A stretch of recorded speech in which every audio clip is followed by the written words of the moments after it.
Hello বন্ধুরা, জয় diction তোমাদেরকে আবারও স্বাগত এই ভিডিওতে। আজকে আমি তোমাদের আপার প্রাইমারি সংক্রান্ত কয়েকটি খুশি খবর নিয়ে উপস্থিত হয়েছে এই ভিডিওতে।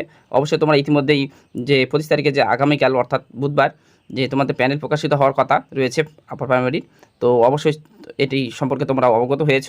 তাছাড়া আমি তোমাদের আরও বাড়তি দুটি খবর জানাতে চলেছি এই ভিডিওতে। তো অবশ্যই নতুন হলে অবশ্যই ভিডিওগুলি স্কিপ না করে অবশ্যই দেখবে এবং চ্যানেলটিকে সাবস্ক্রাইব করবে এবং বেল আইকনটি বাজিয়ে রাখবে তো নিত্য নতুন ভিডিও পাওয়ার জন্য। তো অবশ্যই চলো দেখে নিচ্ছি কী আমাদের খুশির খবর জোড়া রয়েছে।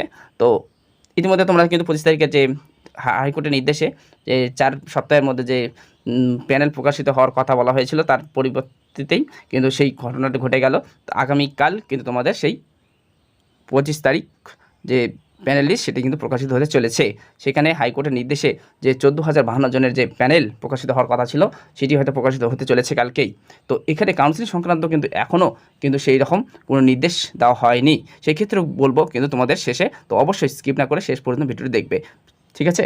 তাছাড়াও তোমরা জানো আজকেই অর্থাৎ 24 তারিখ সুপ্রিম কোর্টে কিন্তু এই মামলা সংক্রান্ত যে আপার প্রাইমারি সংক্রান্ত কিন্তু মামলাটি উঠেছিল, সেখানে সুপ্রিম কোর্টের বিচারপতি কিন্তু এখানে নস্যাৎ করে দেন অর্থাৎ খারিজ করে দেন মামলাটি, এবং তারা কোনো ধরনের হস্তক্ষেপ করলো না। হাইকোর্টের মামলা চলবে এই আপার প্রাইমারিতে, সুপ্রিম কোর্ট কিন্তু এই বিষয়ে কোনো হস্তক্ষেপ করবে না, তারা সাফ জানিয়ে দিয়েছে। তাহলে বোঝা যাচ্ছে যে সুপ্রিম কোর্টের তরফ থেকে কোনো ধরনের হস্তক্ষেপ না থাকার কারণে কোনো রকম জটিলতা নিয়োগের থাকলো না আর এই আপার প্রাইমারি সংক্রান্ত বিষয়ে। তাহলে একদম ক্লিয়ার, সুপ্রিম কোর্টেও হস্তক্ষেপ করছে না, হাইকোর্টের নির্দেশ প্যানেল প্রকাশ করে নিয়োগ দিতে হবে। তাহলে অতএব আপার প্রাইমারির ক্ষেত্রে আর কোনো রকম জটিলতা থাকছে না, নিয়োগে বাধা থাকছে না। তো এটি সবথেকে খুশির খবর। এছাড়াও তো তোমাদের যে কালকে অর্থাৎ 25 তারিখে যে প্রকাশিত হচ্ছে প্যানেল, তার পরবর্তীতে যে কাউন্সিলিং কবে হবে সে নিয়ে হয়তো অনেকের মনে একটা দ্বন্দ্বে রয়েছে। তাহলে সেটিও আমি তোমাদের একটি সূত্রের খবর যে পাওয়ার সেখান থেকে বলছি যে পুজোর আগেই তোমাদের কিছু কাউন্সিলিং অন্তত করে রাখার একটা প্রচেষ্টা চলছে সংসদের তরফ থেকে।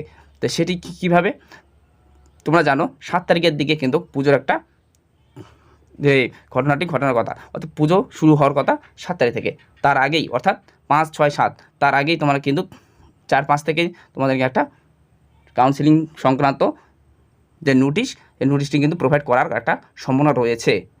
এটা সূত্রের খবর, আবার নাও হতে পারে, কিন্তু সম্ভাবক একটা রয়েছে যে তার আগেই পুজোর আগে কাউন্সিলিং কিন্তু তোমাদের একটা করিয়ে রাখার কথা বলা হয়েছে সেই সূত্রে খবরে। তো অবশ্যই যদি সেটি হয়ে থাকে তোমাদের কাছে একটা সব যা আসছে সব খুশির খবরে হচ্ছে, তো অবশ্যই এই খুশির খবরগুলি অবশ্যই তোমাদের ভালো লাগলো। তো অবশ্যই ভিডিওটি কেমন লাগলো অবশ্যই ভালো লাগলে একটি লাইক করবে, এবং নতুন বন্ধু হয়ে থাকলে এবং পরবর্তী আপডেট পাওয়ার জন্য অবশ্যই চ্যানেলটিকে সাবস্ক্রাইব করবে এবং সঙ্গে থাকবে।